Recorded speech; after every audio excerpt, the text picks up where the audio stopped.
Noches a todas, a todas.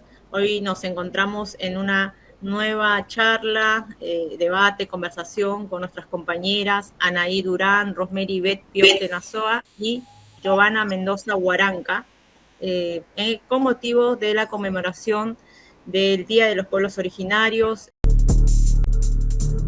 desde nuestra mirada de mujeres activas en la lucha, de las mujeres activas de la resistencia. Entonces, voy a hacer la presentación de las panelistas que van a exponer y nos van a contar todo el recorrido que es para lograr la voz de la mujer peruana.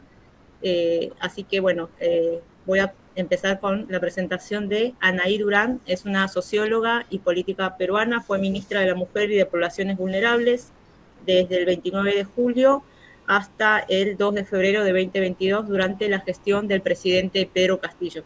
Así que Anaí nos va a exponer. Le doy paso a la palabra a Anaí Durán. Bueno, ay, buenas noches, compañeras. Gracias por el espacio, por poder aportar en este evento. Creo que es muy importante que rememoremos, hagamos memoria de lo que ha sido este proceso de resistencia, la conquista, la imposición, ¿no? Que tan eufemísticamente llaman encuentro de dos mundos, ¿no? Justo venía de un evento que estamos haciendo acá, estaban haciendo las compañeras en el Museo Metropolitano presentando un libro de adivinanzas, de acertijos quechuas, y creo que es fundamental porque está además escrito en lengua quechua y creo que esto nos da un buen marco para poder reivindicar, ¿no? Lo que ha sido estos siglos de resistencia en los cuales nuestros pueblos no han dejado de luchar, ¿no? A mí me pidieron que pudiera dar un marco político, analítico de la situación que está viviendo el país. Creo que hay un hito clave, que es el derrocamiento del presidente Pedro Castillo, pero que es además un derrocamiento que no empezó el 7 de diciembre, ¿no? Lo vemos ahora con mucha más claridad. Empieza el momento mismo en que Pedro Castillo es proclamado presidente, ¿no? ¿Por qué? Y esa es la pregunta de fondo, porque su sola elección con el voto de los sectores más empobrecidos, campesinos, indígenas, representaba la posibilidad de una transformación profunda. Entonces creo que esa sola posibilidad y además ese desafío que es para las élites el hecho de que un maestro rural, eh, sindicalista, rondero, llegue a la presidencia era algo que no estaban dispuestas a tolerar, ¿no? Estaba demasiado en juego la continuidad del modelo. Y bueno, creo que desde el día 1, antes de que Castillo juramentara, cuando fue proclamado, empezaron la tarea desestabilizadora y golpista, ¿no? Empezaron con la denuncia del fraude, que se inventaron totalmente un fraude que sabían bien que no existían, impugnaron más de 200.000 votos, sobre todo votos de los pueblos indígenas, votos de Mesas, de Cusco, de Puno, ¿no? De Apurímac, y así demoraron la transición, estuvieron ahí con toda la prensa haciendo el coro, los grandes poderes económicos, ¿no? Yo creo que desde ese momento en que inventaron un fraude era un campanazo de alerta de que la derecha peruana, los grupos de poder no iban a jugar limpio, ¿no? Estaban dispuestos a todo con tal de recuperar el poder lo más antes posible. Y creo que ahí también lograron una unidad importante, a diferencia de las izquierdas y los otros grupos que estaban pensando que vivían un escenario democrático. La derecha estaba avanzando en su plan desestabilizador, ¿no? Y claramente golpista, además, ¿no? Eso lo vimos a los 3 meses de gobierno, cuando se hace la primera moción de vacancia. A Dina Boluarte no le han puesto una sola moción de vacancia en 2 años de gobierno, con 80 muertos, con 20 escándalos de corrupción, incluyendo los Rolex, con el país paralizado, con la economía. No se le ha censurado ni un ministro, no se le ha hecho una sola moción de vacancia. Mientras que, como decía, ¿no? Al presidente Castillo a los 3 meses, moción de vacancia, a los 15 días se censura al canciller Béjar, y así sucesivamente, ¿no? Fue un proceso de desestabilización constante y, como digo, con la lamentable complicidad de los sectores de izquierda en el Parlamento, de los sectores de clase media, de todos estos grupos que no vieron cómo la derecha más reaccionaria estaba buscando retomar el poder, ¿no? Incluso luego cuando es destituido el presidente, celebraron muchos de ellos, ¿no? Se acabó la pesadilla, tituló César Hildebrand, ¿no? Por fin un gobierno de técnicos puso la república, ¿no? Entonces, claro, yo creo que hábilmente esta coalición golpista del Congreso, la Fiscalía, los grupos económicos, impusieron la idea de que Castillo era un gobierno insostenible, ¿no? Que era incapaz, que era corrupto, que el país estaba yendo al desbarranco, cuando no era así, más bien el Perú estaba retomando una senda de crecimiento, se estaba tratando de hacer un esfuerzo por llevar adelante las reformas, se presentó desde el gobierno, el premier Aníbal Torres presentó un proyecto de ley para convocar a una asamblea constituyente, que lamentablemente no fue apoyado, y el Congreso archivó en menos de una semana, pero se estaba haciendo ese esfuerzo en un contexto de mucho asedio, ¿no? Entonces yo creo que ese enorme error de lectura llevó pues a que la derecha y el fujimorismo sobre todo se empoderara demasiado. Y creo que ahí es cuando llegamos al 7 de diciembre, a la tercera moción de vacancia que ya presentaba el Congreso, y que yo creo, y el presidente también lo ha dicho así, que ya tenían los votos para destituirlo, ¿no? O sea, ya se había roto el bloque magisterial, ya Perú Libre estaban conversando con Dina Boluarte, y bueno, el presidente se adelanta, da este mensaje a la nación, que no configura un golpe de Estado, porque el golpe de Estado ya lo venía haciendo el Congreso, la Fiscalía y toda esta coalición de poderes que desde el día 1 estuvo operando, y se genera esta respuesta popular, ¿no? Este estallido que remeció al Perú casi 3 meses, en el cual vimos cómo especialmente los pueblos del sur, pero también en distintas zonas de los sectores populares, ¿no? Barrio Chino, por ejemplo, en Ica, Chao, las zonas de agroexportación, en fin, todo ese pueblo humilde se levantó, salió a la calle a defender algo tan elemental como era su voto, ¿no? Y a reclamar porque esta usurpación que en la práctica estaba haciendo Dina Boluarte y el Congreso tuviera un fin, ¿no? Lamentablemente, y ahora ya lo podemos ver con los años, ¿no? Van a ser 2 años de ese estallido también, no, por un lado hubo una decisión deliberada de las élites del gobierno de reprimir, de masacrar, de judicializar, de criminalizar, ¿no? Yo creo que toda esa fuerza con la cual salieron a apagar esta movilización es porque sabían que podía traer un cambio estructural y poner nuevamente en peligro sus privilegios, y lograron contenerlo. Y por otro lado también la incomprensión nuevamente de Lima y los sectores medios, ¿no? Que vieron a esta movilización, a la toma de Lima, todo este proceso tan potente, lo vieron como una turba, ¿no? De hecho así le decían, o, ¿no? Terroristas, quiénes son, subversivos, en fin, ¿no? Hubo una gran incomprensión por parte de estos sectores que hoy se dan cuenta que vivimos una dictadura, cuando la dictadura se instaló ese 7 de diciembre a sangre y fuego, y con esta traidora de turno que se hipotecó al fujimorismo y la ultraderecha que están gobernando ahora con ella, ¿no? Tanto en el gabinete como en las distintas instancias del Ejecutivo.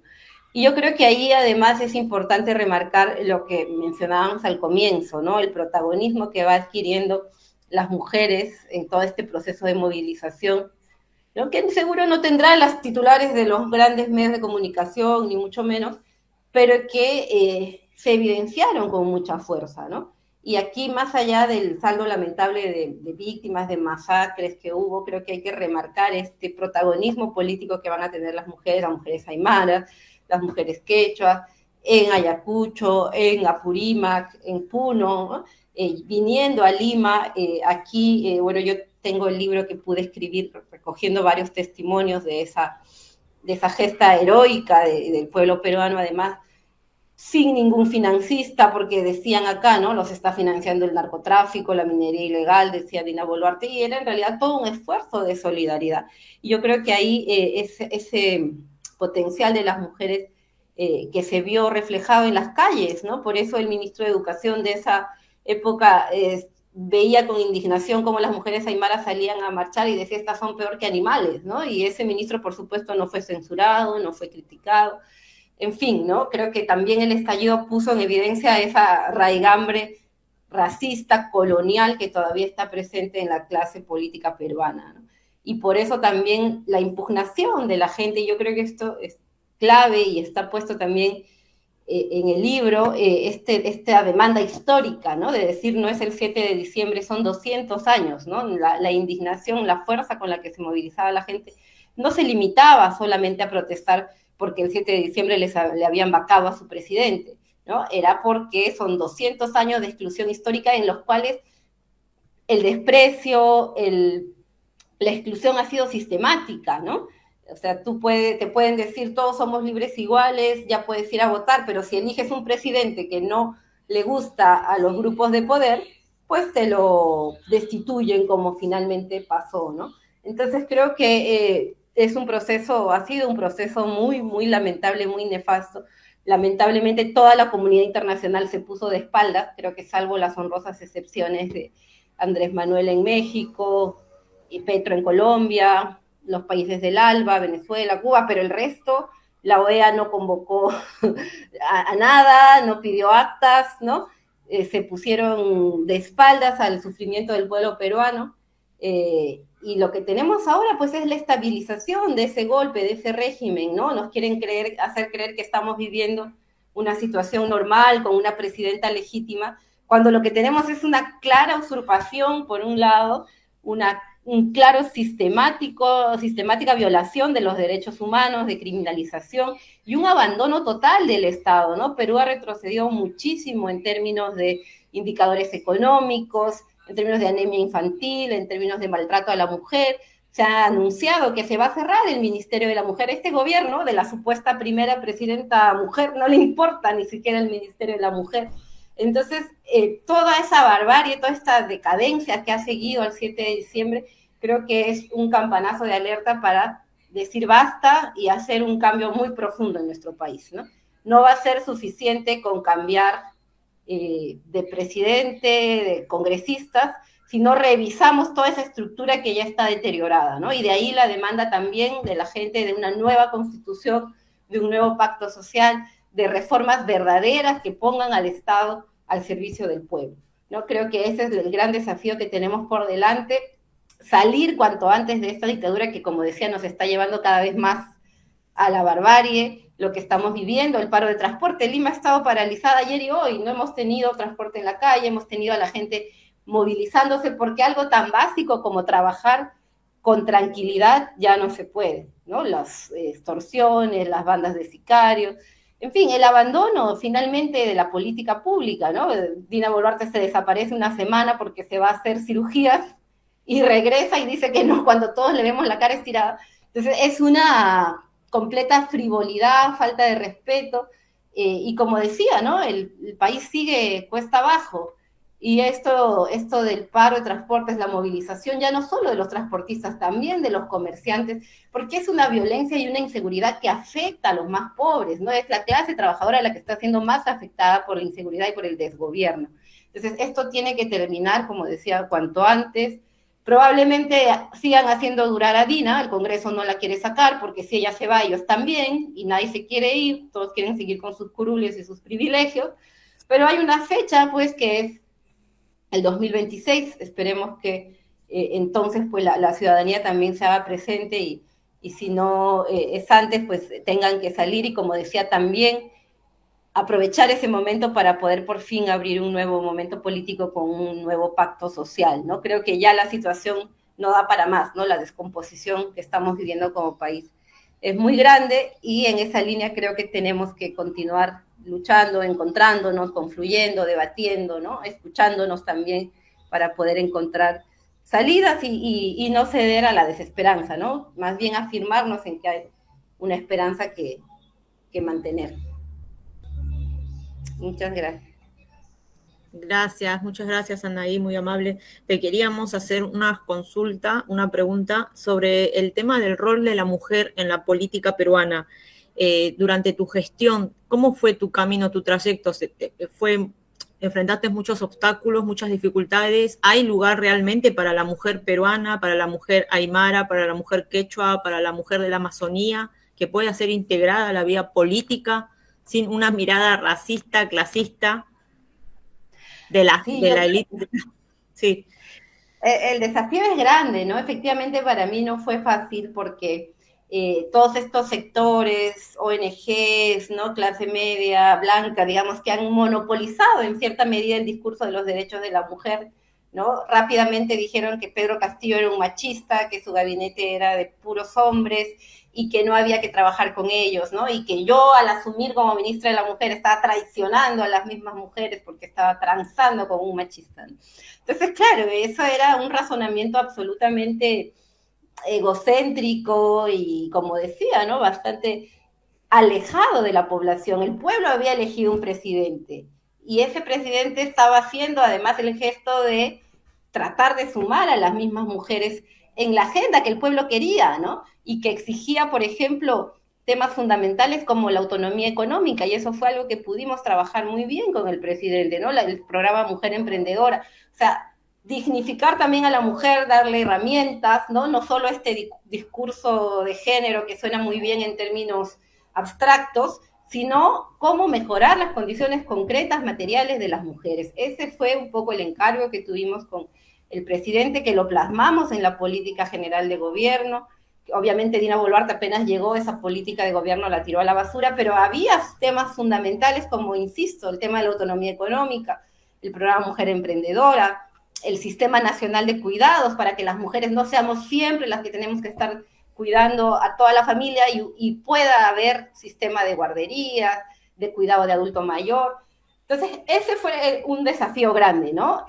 Acercar el feminismo, la lucha de las mujeres, los derechos de las mujeres a las demandas concretas de los sectores populares que veían con mucha desconfianza cómo todos estos temas habían sido acaparados por las ONGs y por otros centros, ¿no?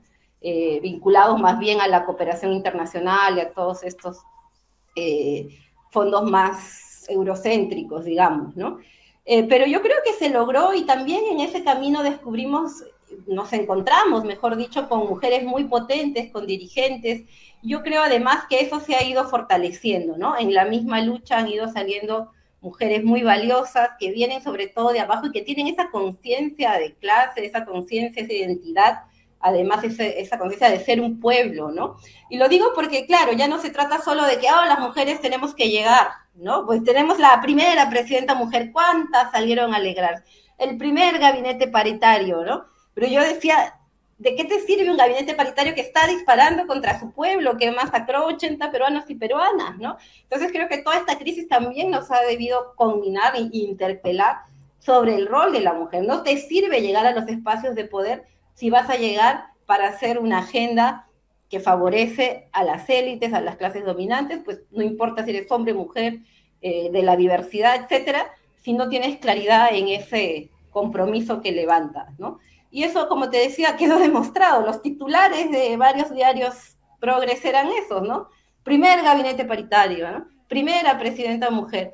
Entonces creo que esta crisis también nos ha llevado, nos interpela sobre ese aspecto, ¿no? Y cómo es importante que más bien el protagonismo de estas mujeres que han luchado desde abajo, muchas además han visto a sus hermanos, a sus paisanos morir, ser asesinados durante las protestas, puedan ser quienes tengan cada vez más espacio en la política peruana. Yo creo que sí, eso es posible y sí, creo lo vamos a ver el 2026 o cuando se abre el escenario democrático, ¿no? Pero sí creo que es un camino que ya no hay vuelta atrás, ¿no? Sí, tengo mucha confianza y creo que la acción de compañeras, por ejemplo, Marta Mamani en Puno, otras dirigentes aymaras, quechuas, son como una luz de esperanza en esa línea, ¿no? Bueno, muchas gracias, Anaí, te agradecemos bastante tu aporte, tu experiencia y todo lo que nos has brindado desde la visión política, social y bueno, también desde nuestra mirada de mujeres que estamos en la lucha, que seguimos en la lucha y que tenemos y necesitamos difundir todas las experiencias y también comunicarnos, estar más cercanos al pueblo con las mujeres, hombres, todos, las generaciones nuevas y también una última pregunta para cerrar. Ahora, ¿no? La actual crisis que están en paro de transporte, que se sumaron los comerciantes y que también nuevamente se replica desde el Congreso, ¿no? El almirante le decía a uno de los dirigentes, presidentes de Transportes, que prácticamente lo carajió, le dijo que no, que acá no van a venir con una imposición de agenda, ¿no? Que no iban a lograr atemorizarlos a ellos. Y ellos solo iban para exigir que realmente sean escuchados y que realmente persigan a las personas que sí extorsionan, que cometen sicariatos, que no los dejen en orfandad, ¿no? De parte del Estado.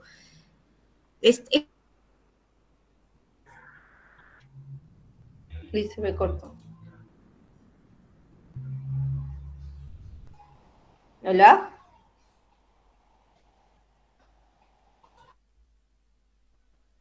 Ahí me parece que se... Sí, ahora sí. No, te preguntaba sobre esto, lo último que Sí. están en pie de lucha los transportistas, ¿no? Uh-huh. Reciben la misma Sí, crítica de parte del Congreso. sí, llegué a escuchar la pregunta y en verdad creo que este Congreso tiene 95% de esa aprobación ciudadana, lo mismo que Dina Boluarte, ¿no? Esta señora empezó su gobierno con la gente movilizada, con 74% del país paralizado. Este Congreso no le importa a la población, lo único que quiere es mantener sus curules, y te lo digo, ningún partido se salva, todos los 130 congresistas están bien aferrados ahí, y efectivamente generan esa desconexión con el pueblo, y la gente está con mucha bronca porque, como te decía, o sea, ya no puedes reproducir tu vida cotidiana porque no te permite la inseguridad, no hay políticas de Estado, no hay trabajo digno, y claro, estos señores se sienten tan empoderados que tienes a alguien como el almirante Montoya que va y le gritonea a un dirigente. Y creo que la lección también es para los dirigentes y para el pueblo, porque efectivamente, o sea, no puedes elegir gente así. Ya creo que hemos debido, creo que a cocachos vamos a aprender, porque el dirigente le dice, yo voté por ti. ¿Por qué él votó por un tipo como Montoya? ¿Qué le hacía pensar que alguien como él iba a defender sus intereses? Entonces yo sí creo que toda esta crisis también debe ser un remesón para los sectores populares y poder asumir, poder identificar quiénes realmente van a representar los intereses del pueblo. Eso sí me parece que es importante tenerlo en cuenta. Porque el Congreso está absolutamente empoderado. Ellos han hecho todo para que nunca lo saque nadie, ¿no? Para que sigan teniendo poder. O sea, el 2026 elegimos un presidente y no tiene mayoría parlamentaria, va a ser la misma historia que el presidente Castillo, ¿no? Con vacancias, y la misma historia que Dina Boluarte, así digamos, de marioneta. Entonces se necesita revisar todo ese régimen, como decía. Por eso la necesidad de una asamblea constituyente, ¿no? Porque no es que el Congreso va a reformar esa situación, el Congreso está feliz así. Y el Poder Judicial tampoco, el Poder Judicial está igual de podrido, ¿no? Entonces tenemos que abrir este gran debate de cómo queremos que sea el Estado, qué poder queremos darle al Congreso. Ellos han acumulado todo el poder, nadie más que ellos puede cambiar la Constitución, nadie más que ellos puede decidir sobre el Tribunal Constitucional, y son mafias al final, ¿no? No son representantes de la ciudadanía. Entonces, sí, eso creo que el paro de transportes ha evidenciado finalmente esa bronca que hay en la población. El desafío ahí, y ahí termino, es cómo se politiza y cómo se encuentra con otras luchas, ¿no? Si los transportistas y todos los sectores limeños hubieran apoyado las luchas del sur en el 7 de diciembre, cuando salió la gente a protestar porque sabía lo que se venía, otro hubiera sido la historia, ¿no? Pero también la historia del Perú y toda, creo, la historia de la conquista en América Latina fue un permanente divide y vencerás, ¿no? Así lograron mantenerse, ¿no? Generando enfrentamiento, confrontación. Entonces también se trata de generar puntos de encuentro, de ir encontrándonos, de acercarnos y de mantener cierta unidad en la lucha, ¿no? Puede que no tengamos distintos puntos de vista en muchas cosas, pero sí tiene que haber una plataforma básica, unitaria, de exigir la salida, juicio y sanción para Dina Boluarte y sus cómplices, también para todos estos congresistas, ¿no? Y la revisión de todas estas leyes y saqueo que han hecho estos años, ¿no? En 2 años no han estado tranquilos, han puesto una nueva ley de AFP, han rematado el litio, quieren rematar Petroperú, y finalmente esta agenda de una nueva constitución que creo que no debemos dejarla de lado, ¿no? Bueno, te agradecemos mucho tu intervención, Anaí, y muy enriquecedor todas tus palabras, así que gracias, compañera. Gracias a ustedes. Voy a estar por aquí escuchando. Sí, está bien, gracias. Bueno, ahora vamos a presentar a la compañera Rosemary Ivette Pioc Tenazoa. Ella es presidente del Consejo de Mujeres Aguajún, One Piece, Humacay, y bueno, ella ha sido una mujer de lucha desde la Amazonía, ha hecho oír su voz también al momento de que un ministro de Educación se refiere a los abusos sexuales que se estaban cometiendo. Entonces, en ese contexto, Rosemary es una persona que ha trabajado mucho. Realmente se hizo eco, porque fue noticia también a nivel internacional, en donde las denuncias que ella había realizado sobre los temas de abusos sexuales en realidad se estaban cometiendo desde docentes, ¿no? que ejercían los roles de profesor, profesoras, en un contexto muy vulnerable para los alumnos. Entonces es ella una de las primeras en alzar la voz y en decir que no es una práctica cultural, que son realmente hechos de abuso sexual y que son delitos. Entonces ahora vamos a escuchar a la compañera Rosemary. A ver, en un momento está para conectarse ella. Rosemary. Sí, buenas noches, hermanas. De verdad, un gusto de poder compartir con ustedes algunas experiencias y también atenta a la exposición de la hermana Anaí. De verdad, es crítico la situación en la que estamos viviendo. Un Estado que nos representa, un Estado que nos está dando la espalda a todos los pueblos originarios, un Estado que discrimina. ¿Cómo pensar de este Estado y en la cual va a mantener estable al país? Estamos en una crisis total. Para ello empezar diciendo de que nosotros como pueblos originarios, abajo en One Piece, desde el territorio, hemos sentido el impacto en la primera discriminación ha sido del Estado. Y lo primero que ha hecho el Estado es chocar también con la familia, ¿no? Con la finalidad de tumbarte, de hacerte quedar mal, de decir ellos que ya están interviniendo en los casos que hemos denunciado. Sin embargo, todo fue política, todo es coyuntura política, solamente para las fotos. La situación sigue igual en Condorcanqui. Hoy acaban de violar a otro niño. De verdad, es una situación crítica.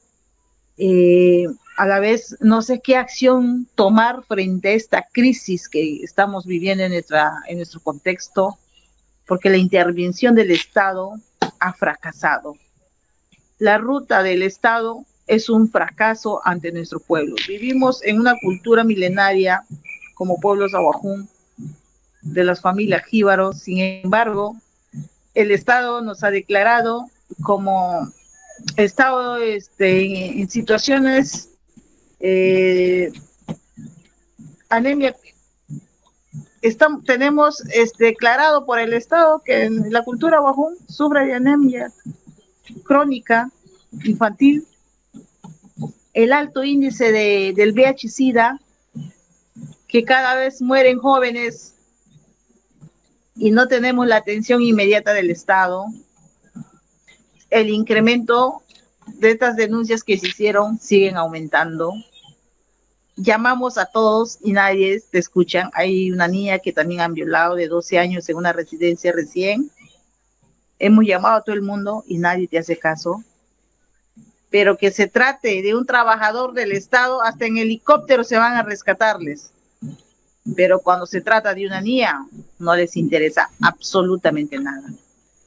Al margen de todo esto, vivimos una crisis del extractivismo en nuestro territorio, un alto índice de la minería ilegal, la tala ilegal de madera, el alto índice de las actividades ilícitas, no, la trata de personas, se denuncian niñas que desaparecen, pero nosotros no tenemos autoridades.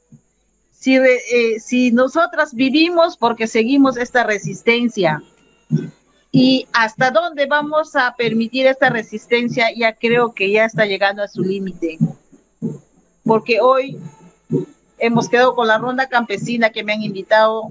¿Qué acciones podemos hacer? Han denunciado, incluso ha habido un crimen y dicen, ¿qué hacemos? Porque cuando una policía no toma acción inmediata, no accionan, la fiscalía, el juzgado, realmente a ellos no les interesa. Entonces, hemos quedado de tener una reunión y ver qué acciones tomar frente a esto. Incluso se denuncian las violaciones en el territorio. Parece que no les interesa tampoco. Entonces, ver qué acción tomar como población, porque los que dicen representarnos no nos representan. Sabemos que un Congreso, ellos están derogando leyes a su antojo, más pensando en las empresas transnacionales y no pensando en un pueblo que existimos, y en este pueblo donde vivimos hay vidas. No piensen eso el Estado. Lo que quiere es destruirnos. Lo que quiere del pueblo, los pueblos originarios, solamente su riqueza que hemos vivido, que nuestros ancestros han cuidado por miles de años. Entonces, ¿qué acción tomar ahora los hijos? Tenemos que poner la mano dura, lo sentimos mucho, pero tenemos que tomar acción. Porque nuestras voces, y lamentablemente, de verdad, estas voces que tenemos, no estamos haciendo eco. Sé que hemos dado grito al mundo a nivel nacional e internacional, y las agencias internacionales están en constante comunicación con mi persona, pero le digo, no estamos haciendo nada. Ustedes siguen apostando por el Estado, de un Estado que ya fracasó y que no cambia de ruta, que sigue con la misma ruta.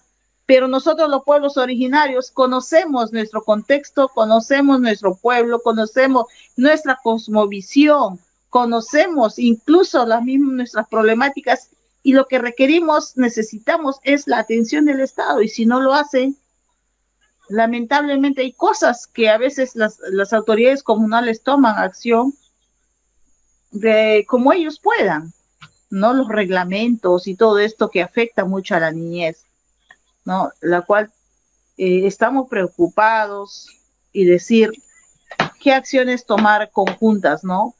Porque también tenemos líderes que se dejan vender, que se dejan comprar por un plato de comida, por un par de cerveza o por unos soles, por las empresas ilegales que viven en el territorio, porque no hay otro solvento, otras actividades donde pueda solventarse la familia, ¿no? Entonces todo esto está ocurriendo, y yo creo que también vamos a pedir y hacer una marcha que la salud en Condorcanqui se declare de emergencia por el alto índice del contagio del VIH-Sida. Sin esto, nosotros nos vamos a exterminar, porque se ha incrementado de 60 niñas, adolescentes embarazadas, ya tenemos 80 adolescentes embarazadas con el VIH-Sida.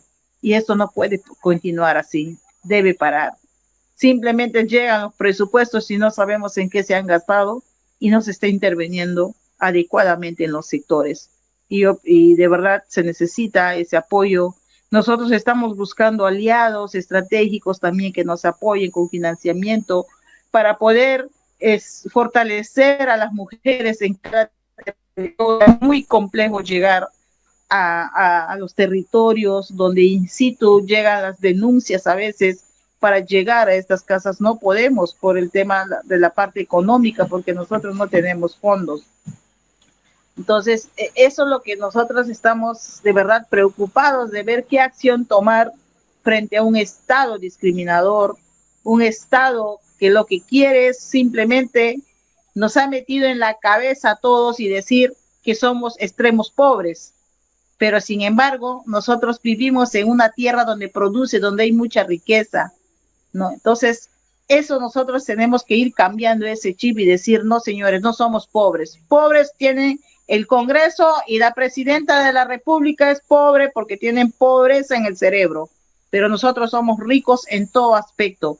Por eso ya no debemos permitir que sigan vulnerando nuestros derechos y viéndonos como que nosotros fuéramos el atraso del país, cuando somos un potencial en el territorio, y los defensores también en nuestro territorio, tanto en los derechos humanos como también defendemos nuestra naturaleza, porque las mujeres somos las que trabajamos en la tierra, las que vivimos en la tierra, cuidamos la madre naturaleza, pero sin embargo nos están queriendo sacar de raíz y no nos van a poder sacar de raíz porque nosotras estamos enraizadas, así nos cabeza, los brazos, el tronco, pero nuestra raíz sigue creciendo y eso es lo que a nosotras nos fortalece como mujeres y seguir defendiendo a los niños y niñas en nuestro territorio.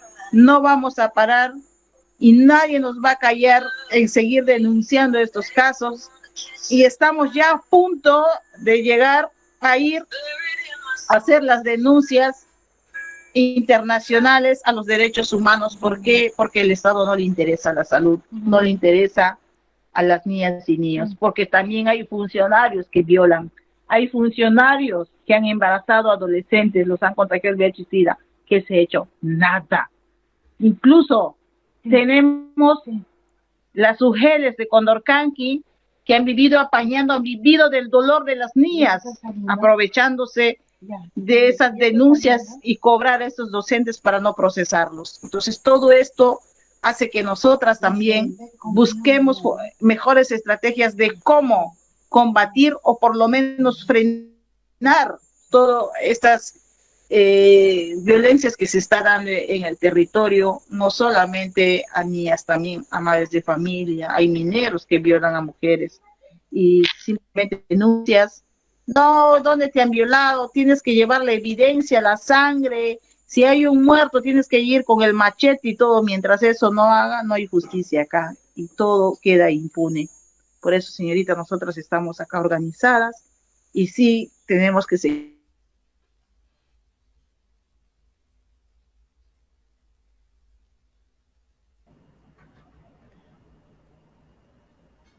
¿Se escucha?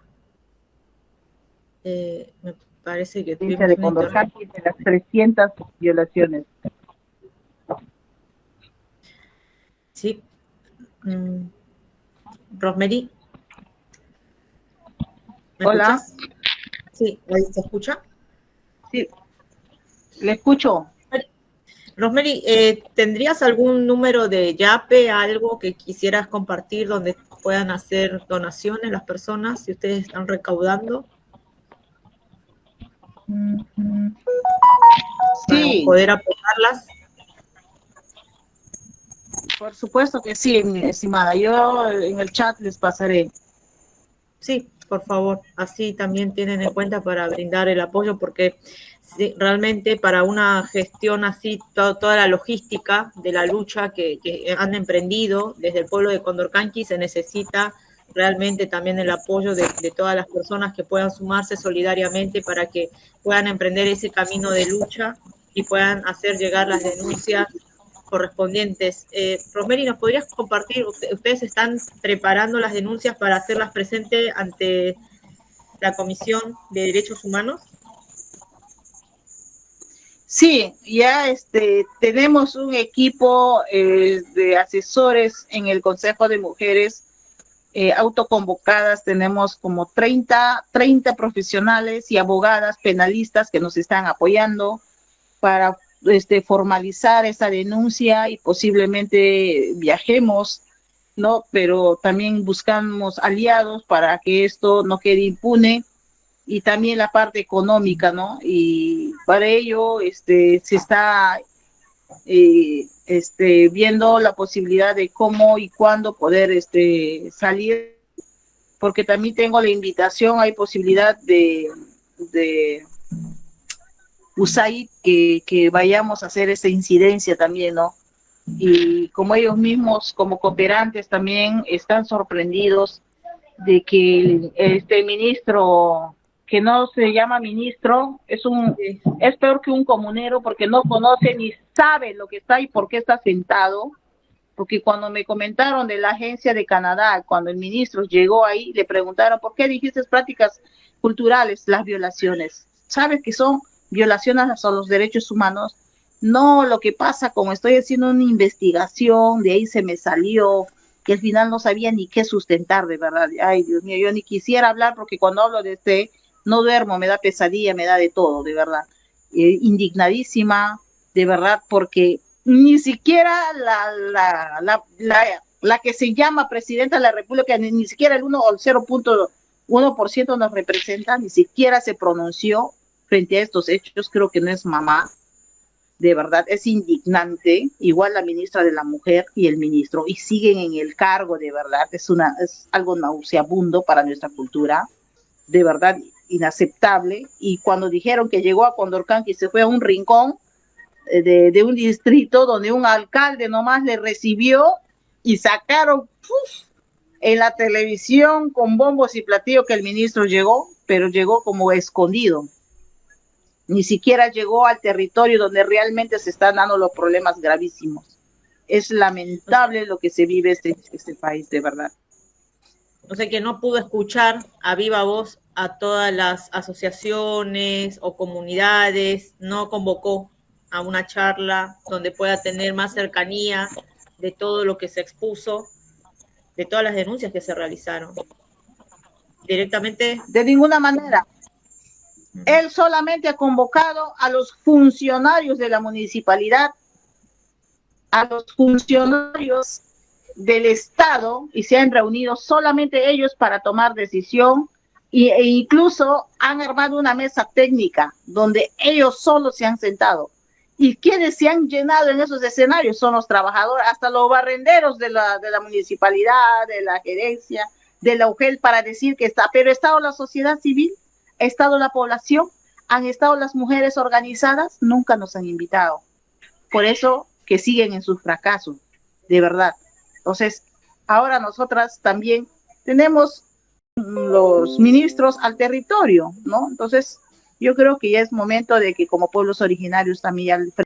Muy buenas noches y muchísimas gracias por darnos esta oportunidad para poder hacer escuchar nuestras voces aquí desde donde nos encontramos, yo desde la ciudad de Ayacucho. No, sí, soy la señora Giovanna Mendoza Guaranja, hermana de John Henry Mendoza Guaranja, asesinado el 15 de diciembre. Soy la presidenta de la Asociación de Familiares de Asesinados y Heridos el 15 de diciembre en la ciudad de Ayacucho. Y también soy la vicepresidenta de la Organización Nacional de Familiares de Asesinados y Heridos del Perú, ¿no? Y ya como todos sabemos lo que ha ocurrido desde el 7 de diciembre del 2022, en que este Congreso corrupto decide vacar al presidente, empieza el conflicto del gobierno con el pueblo. Es donde solo el pueblo sale a protestar para hacer respetar su voto. Pero este actual gobierno sinvergüenza, aliado por sus ministros, dan las órdenes de matar y masacrar a la población, a todos aquellos que salían a hacer sus protestas, a todos aquellos que salían y decían que esto no debe ser así. Entonces, desde esas fechas nosotros exigimos justicia, caminamos y buscamos la justicia por nuestros hermanos fallecidos, por los heridos, y ya no solamente por ellos, sino por la juventud, por la gente que viene detrás de nosotros, porque si nosotros vamos a dejar esto, ahora este gobierno va a normalizar estas masacres y matanzas, y este gobierno y los que vienen van a seguir masacrándonos, van a seguir matándonos, y por eso es que nosotros no debemos de permitir. Nosotros estamos bien seguras que vamos a encontrar la justicia, que vamos a ver presos a estos asesinos y a quienes dieron las órdenes, empezando de la presidenta, sus ministros y aquel soldado o militar o policía que disparó a nuestros familiares, tanto a los asesinados y también a los heridos. Y por eso nosotros día a día caminamos buscando y exigiendo justicia, ya sea legalmente y también haciendo incidencias, haciendo protestas, para que pueda acelerarse nuestras investigaciones, para que pueda acelerarse, para poder ver de una vez tras las rejas a estos asesinos, a estos sanguinarios, se podría decir, a estos perpetradores, a estos sinvergüenzas, personas que no tienen sangre en la cara, que están perpetrándose, que quieren perpetrarse en el gobierno, a pesar que saben muy bien que toda la población, el 95% del Perú, no está de acuerdo con esta usurpadora, mucho menos con este Congreso asqueroso que para sacando sus leyes para poder blindarse entre ellos. Leyes que solamente les favorece a ellos y no al pueblo. Y es por eso que el pueblo sale a hacer sus quejas, a hacer sus protestas para que estas leyes no se aprueben. Pero a estos sinvergüenzas, como lo vuelvo a decir, No les importa que el pueblo esté en la calle. No les importa que nosotros salgamos y digamos, esto no es así, esto no conviene al pueblo. No les importa y siguen sacando sus leyes porque saben muy bien que con esas se van a salvar, pero no estén seguros, señores congresistas, señora presidenta, señores ministros, que se van a salvar, ni con esas leyes se van a salvar, porque todo lo que han hecho y lo que siguen haciendo con nuestro pueblo no tiene perdón y en algún momento van a estar tras las rejas. Si ahora ustedes caminan con la frente en alto como si fuesen más que nosotros, viéndonos a nosotros, a la gente del pueblo, como si no valdríamos, desde arriba viéndonos hacia abajo, en algún momento ustedes van a caminar agachando la mirada, como ahora nosotros caminamos llorando, tal vez ustedes van a caminar así. Señores ministros, señora doña presidenta usurpadora y congresistas, sus leyes no les va a salvar. Por ahora se sentirán mejor, más que nosotros, pero sinceramente no son más que nosotros. Serán más por lo que ahora tienen el bolsillo lleno del dinero corrupto que están llenándose. Pero conocimiento como nosotros tenemos, no lo tienen. Y peor, tienen la conciencia y el corazón vacío. Y eso muy pronto les va a cobrar factura. Muy pronto van a pagar todo eso, ¿no? Y nosotros vamos a continuar con nuestras marchas. Ahora sacan sus leyes, ¿no? Para no poder salir a hacer nuestras marchas, a hacer nuestras protestas. ¿Dónde se ha visto que uno cuando va a salir a hacer sus protestas o sus marchas, ahora sus leyes se están sacando? ¿Qué? Diciendo que va a ser terrorismo urbano. Terrorismo son aquellos que nos aterrorizan, que aterrorizan al pueblo. ¿Y quién está aterrorizando en estos momentos? Es la señora usurpadora, su Congreso, sus ministros y a su mandato que están, pues, no, los policías y militares. Ellos salen a hacernos asustar, pero no tenemos miedo, señores.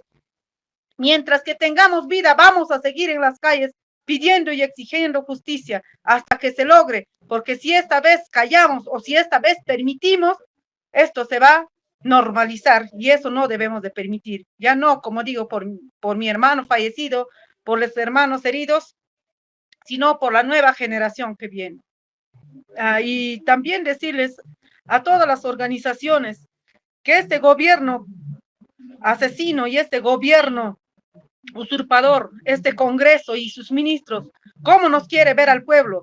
Nos está viéndonos debilitados, porque a pesar que somos el 95%, ¿por qué no estamos logrando con nuestros objetivos? Porque cada uno estamos por nuestro lado y eso no está bien. Hay que unificarnos todos juntos, unidos, vamos a salvar a nuestro Perú. Si no, seguiremos viviendo como hasta ahora vivimos. Solamente juntos, unidos, vamos a sacar todo esto adelante, vamos a lograr nuestros objetivos. Por eso nosotros, los familiares de todas las regiones del Perú, los familiares de los asesinados y heridos, hemos formado una organización nacional y así nos estamos dándonos fuerzas, porque quizás uno de nosotros, acá en la ciudad de Ayacucho, puede estar mal, o quizás ya no continuar con esto, porque no es fácil continuar en este camino, pero como organización, entre todos nos damos las fuerzas, y aquel que quiere dejarnos, jalamos, y estamos ahí todos juntos, y así creo que debemos de reunirnos todas las organizaciones, todo el pueblo, todos estar juntos, cuando hay un llamamiento, todos levantarnos, y solamente así vamos a poder salvar a nuestro pueblo, porque bien claro dice el dicho, solo el pueblo salvará al pueblo y así vamos a poder salir adelante, porque separados, creo que este gobierno nos está viéndonos desde más allá, que salimos, por ejemplo, los familiares de los asesinados, de los heridos, las organizaciones, salimos. Después otros días salen como ahora transportes, otro día salen de los profesores y así salimos separados. Y no debe ser así, todos debemos unificarnos. Si hay un llamamiento, todos levantarnos y así vamos a hacer sentir este rechazo al 95% a este gobierno. Y también de terminar diciéndole a esta señora usurpadora, señora Dina Boluarte, que ahora va a venir a Ayacucho el 9 de diciembre. No sea, señor, una sinvergüenza. Usted al venir a la ciudad de Ayacucho, ¿qué está haciendo? Nos está provocando a los ayacuchanos. Sabes muy bien cuánto te detestamos. Sabes muy bien lo que ha ocurrido y lo que has ocasionado al venir acá a la ciudad de Ayacucho. Vienes todavía sin vergüenza sabes que tú estás viniendo a provocarnos.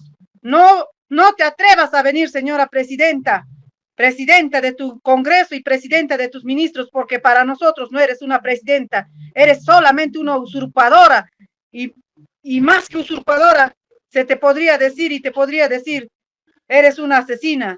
Te digo una asesina, ¿por qué? Porque tú has podido parar las muertes, tú has podido decir, ya basta, cuando te han informado, cuando solamente había un asesinado, tú sabías ya, y tenías que dar las órdenes para que se pueda detener, pero no le ha interesado a esta sinvergüenza que ha dejado que continúen con esta masacre, que ha dejado que se llegue a tantos asesinados, a tantos, más de 1.500 heridos, y todo esto el pueblo no te va a perdonar. Tú sabes muy bien, señora Dina, que a donde tú vayas, el pueblo te rechaza, el pueblo te odia, el pueblo te repudia, y ahora todavía sin vergüenza vas a venir a la ciudad de Ayacucho. ¿Qué tal provocación por tu parte? Y no sé por qué, cuál será su estrategia para que esté viniendo aquí. Pero solamente decirle, no se atreva a venir acá a la ciudad de Ayacucho, porque acá todos te repudiamos, señora Dina Boluarte. Gracias, señorita. Sí, estamos en la organización, estamos estamos de Juliaca, Cusco, Pichanaki, Andahuaylas, Ayacucho, Lima, porque también en Lima hubo represión, ¿no? De Lima, de Arequipa, y seguramente ya le hemos invitado también a los hermanos de Ica, y así se sumen todos para poder salir todos unidos. Y así como hemos formado una organización nacional de los familiares de los asesinados y heridos, también deberíamos de formar una organización nacional peruana, digna, que haga respetar y prevalecer sus verdaderos derechos y la verdadera democracia, para que nos respeten, para que respeten al pueblo, la decisión del pueblo, porque nosotros somos quienes pagamos a esos señores. Si a ellos nos ven por debajo, eso está muy mal, porque ellos son nuestros sirvientes, y como nuestros sirvientes, ellos deben obedecer al pueblo, pero sin embargo, ahora se han tomado el atributo de que nuestros sirvientes nos estén dando las órdenes a nosotros, que nuestros sirvientes nos vean por encima de ellos todavía, ¿no? Y eso no debemos de permitir. Por eso yo digo, debemos de formar una organización nacional de líderes en donde todos podemos representar a Ayacucho, Andahuaylas, Juliaca, todos los departamentos, y así, en un llamamiento, todos levantarnos, porque solamente así vamos a ser libres, porque ahora no somos libres, y todavía a veces nosotros cantamos el himno nacional diciendo, somos libres. Abramos los ojos al 100%, porque ya tenemos los ojos abiertos, pero démonos cuenta al 100% de que en este Perú no somos libres. Libres tal vez porque salimos de la casa, de la puerta hacia afuera, pero eso no quiere decir que somos libres. No somos libres de nada. Logremos el Perú, el verdadero Perú libre, y eso queremos nosotros, ser unos peruanos libres en nuestro propio Perú y dueños de nuestro Perú. Sí, claro, hemos tenido obstáculos como todos sabrán. Acá en Ayacucho, nuestro gobernador, el señor Wilfredo, que es un traicionero de Ayacucho, este señor que a nosotros nos ha traicionado, este ha sido nuestro primer obstáculo, que a pesar de lo que ha pasado, inmediatamente, ni bien asumido en enero, él ya estaba contactándose con la señora usurpadora, y en febrero, antes de enero, por enero se había ido ya a la ciudad de Lima para invitarle personalmente para que venga para los carnavales, pero como sabía esta señora que acá nadie le va a recibir, no se ha atrevido a venir. Y este señor, para nosotros, para los familiares de los asesinados, de los heridos, no solamente de nuestra asociación, sino de todo el Perú, porque todos hemos sufrido, todo Ayacucho, toda la población hemos sufrido, tanto psicológico, porque la mayoría del Perú, de Ayacucho, sabemos muy bien qué es lo que hemos vivido en los años 80 y 90, y con esta masacre nos han revivido. Y a pesar de todo esto, este señor Oscorima, sabiendo muy bien que él también ha vivido aquellos años aquí, se haya ido inmediatamente a esa señora a darle la mano, haciéndole bailar todavía para que le pueda traer aquí a la ciudad de Ayacucho, para invitarla, ¿no? Pero sabrá la señora por qué no ha venido, pues, ¿no? Y ese ha sido nuestro obstáculo, ¿no? Que el gobernador, pero el resto sí, hemos aprendido acá en la ciudad de Ayacucho que hay mucha solidaridad. muchos nos han apoyado. Estamos juntos, tal vez aprendiendo un poco más de las hermanas de Anfacet que van buscando justicia más de 40 años. Han cumplido 41 años el 2 de septiembre. Y eso para nosotros, para mí personalmente, es un gran ejemplo de una mujer, de las mujeres ayacuchanas luchadoras que no se dejan, a pesar que pasan los años, pero están ahí buscando a sus familiares, encontrando y pidiendo justicia, porque se va encontrando poco a poco, porque ya se están sentenciando. Hay sentenciados de aquellos años, ¿no? Y también están encontrando sus restos que han desaparecido. Y eso para mí personalmente, y creo que para toda la población de Ayacucho, es un gran ejemplo de mujer luchadora por la justicia y por la verdad. Y sí, tenemos varios aliados acá en la ciudad de Ayacucho, varios nos llaman, se solidarizan con nosotros. A veces hacemos polladas para poder trasladarnos a la ciudad de Lima, porque nosotros no recibimos apoyos, ¿no? Como de los gobiernos, pues, ¿no? Que cuando necesita movilizarse de un lugar a otro lugar, hay quienes le den. Nosotros hacemos nuestras propias actividades, nuestras polladas, rifas, o salimos con nuestras cajitas, hacer nuestras vigilias y pedir colectas para poder viajar a la ciudad de Lima y quedarnos ahí 2 o 3 días o más días que se pueda, ¿no? Y sí, tenemos el respaldo de la población de Ayacucho, ¿no? Y eso nos da más fuerzas. Quizás yo antes ni siquiera sabía qué decir, qué hablar, pero gracias a todo lo que he aprendido, a todo esto lo que ha pasado, ahora sé y he abierto más mis ojos y tengo la seguridad de que voy a seguir hasta el último, hasta encontrar justicia. Quizás anteriormente, con todo lo que vivíamos en la ciudad de Ayacucho, nos callábamos. La mayoría hemos vivido. Yo he vivido, yo he visto, ¿no? Pero siempre nos hemos callado, pero esta vez ya no. Esta vez, gracias a la gente que he conocido, dije no, y no debe ser así. Si de niña, de adolescente y callado, ahora de adulta no. No debemos de permitir que este gobierno haga lo que nos ha hecho. He aprendido, tal vez no mucho, pero ya he aprendido algo de cuáles son mis derechos y de cuáles son los derechos de toda la población y cómo se deben hacer respetar y cómo debemos hacernos respetar entre nosotros. Sí, más bien muchísimas gracias a ustedes por la invitación y espero que nos sigan invitándonos para poder hacer llegar nuestras voces hasta el más allá de Ayacucho y del Perú, ¿no? Y solamente decirles a toda la población, tanto nacional e internacional, que cuando salimos a pedir a exigir en las marchas, a pedir lo justo, que nos apoyen, porque lo que buscamos no solamente es para nosotros, sino es para todo el Perú, ¿no? Y sí, el único yape que contamos es con el número mío, que es el 971 337349. No es el único que estamos contando por el momento, ya seguramente después tendremos otro, ¿no? Y decirles muchísimas gracias y esperamos que nos sigan invitando. Gracias.